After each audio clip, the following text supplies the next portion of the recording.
Hey world, what's up? This is SADIK1 right here. And first of all, before I commence the tutorial, I want to say that it's Mother's Day here in the United States. So if you guys are here in the US, make sure you tell your mom that you love her and give her a kiss and a hug. And if you hate her, well, still do it, just because you have one mother. But anyways, without going too much into that, let's get into what really matters and what you guys want to see, and that is the tutorial for coloring.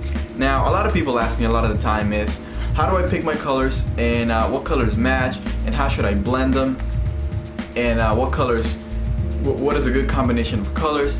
And the really quick answer to that is that any color really matches with any other color.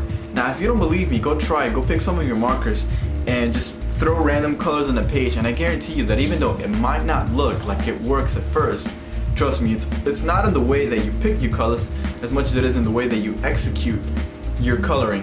So with that said, going to the markers that I use and the colors that I use is I use Prismacolor markers, so you guys can check them out right here. This is a set of 48, and just about everything that you've seen me do on YouTube, I've used these markers. I've had these for about 6 years now, and most of them are dead, as you could imagine, after 6 years of just abuse. But for the most part, all these the three top layers are completely full for the most part. And that's just because I use a lot of blues, a lot of greens, a lot of yellows, a lot of reds, and certainly a lot of black. And usually those are my first markers to go. But I've had to replace a few actually. But getting aside from that, I use Prismacolor markers for coloring, and I also use Bic markers for just really fast coloring. These are like, a set of 36 was 18 bucks at Target. Make sure you guys check these out, these are awesome. But anyways, so coloring. How do you pick your colors? And the quick answer to that is that whenever you're picking your colors for your piece, and it depends on the kind of piece that you have, because if you have a really complicated wild style, like something that I have right here, I don't know if you guys can tell, gotta zoom in. Oh, doesn't work. Anyways. But if you have something that's really complicated, I'll just pull it out. Like this, like there's a lot of extensions, there's a lot of things coming out of the piece in general, then you notice how I kept the coloring for the most part on the inside of the letters kind of simple. You know, I just stayed to a tone of oranges and reds, and you know, I had little chips and pieces and bits and just things inside of the letter, but for the most part I kept the coloring within the letters really simple. And the reason I do that is just because if I start mixing a lot of colors within the letters, and there's already so much going on within the letters as far as extensions and add-ons, then you're gonna start taking away from the essence of the piece, which is in fact the letters.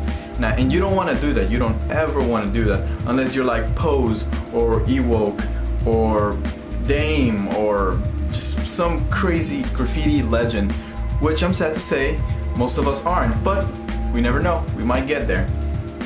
But if you go back to this piece, there's still a lot of color, but the color is on the outside of the piece. Now, you may not always have to do this, but it works. I had no idea that this was gonna work, and it did. Although I kind of killed it with the bubbles, but that's alright. So, what I want you to get from that is, if you have something that's really complicated as far as letters go, keep the coloring simple. Stick to 1, 2, 3 colors at the max, and something for your 3D that you're gonna use, if you're gonna use a 3D or a force field. Now, going back to what I said, any color matches with each other.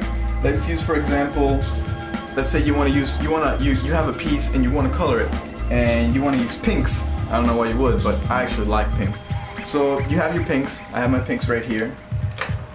Now, there are 4 different tones of pink, but they're all still pink, so it's really one color. It's just different shades of it. But you want to add something else to it. What should you do? Well, I would usually just add a aquamarine. This marker is actually really awesome. But you want to add something else to it, like for example for the force field, something that really contrasts. So I use like a lime peel. It's like a yellowish, greenish marker. It's awesome. I love this marker. But you want to be creative. You want something that's completely different, that's completely out there, and you just want to throw in a random color to the mix. Bam! Throw in a brown. This brown is actually a sienna brown, and this is a really nice marker. and it's actually a really nice color. So what do you get? You get something that looks like this. Now, although it might not look like it combines, it really does. I've used this color combination before and I absolutely love it. Or you want to throw something else into it, throw a gray to just kind of mute things down a little bit. There we go, it goes back there. So again, I know I picked a lot of colors right there, but this is once you get more comfortable with your coloring. And let me tell you this again, it doesn't matter how you use the colors as much as it does how you execute it. As long as you have a really solid foundation once you start laying in the colors, as in that means you're not leaving any white spots within the letters, everything is solidly filled out nice and evenly and smoothly, then what you do and how you color doesn't really matter. Like this piece, for example, there are no white spots within the letters. It's all one solid fill, and they're random colors, you know, orange, brown, blue, and green. It works. So again, it's not the colors that you pick as much as it is how you execute it. Now, if you have something that's really simple, like a throw up, go crazy, go bonkers, go berserk. It's all about experimenting how you use your colors, because eventually what you want to create is your own style. Now, I've kind of developed mine over the years, but again, it took years for me to develop that style of coloring. But for the most part, I really enjoy simple colors, and I would challenge you guys to use less colors. That way you can make the most with whatever that you have, and then you really learn to maximize your coloring potential. So I would like to go into like specific techniques, but I really don't want to do that just because I don't want to tell you guys exactly what you guys should be doing. But I really want you guys to experiment, pick random colors, crazy colors that you never thought would ever match. And when you see that they do, because they will, then you can come back to me and actually post a video response. Just use some of the craziest coloring that you've ever done and make a video of whatever it is, a piece, an art, a piece of art, whatever it is that you guys want to do. And I want to see it because I really want to see what you guys come up with. So aside from that, what I want you guys to get from it is, if you have something that's really complicated, stick to simple colors. If you have something that's really simple, go wild, experiment, go crazy.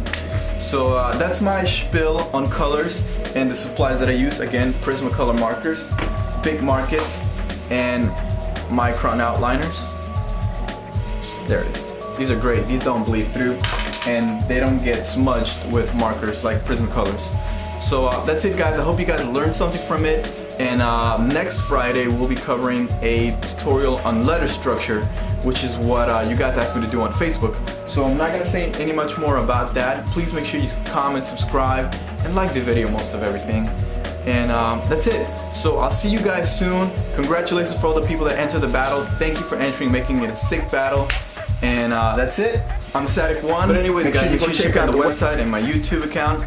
And that's it. I'm SADIK1. You guys are awesome. And I will see you guys really soon. Alright? Later!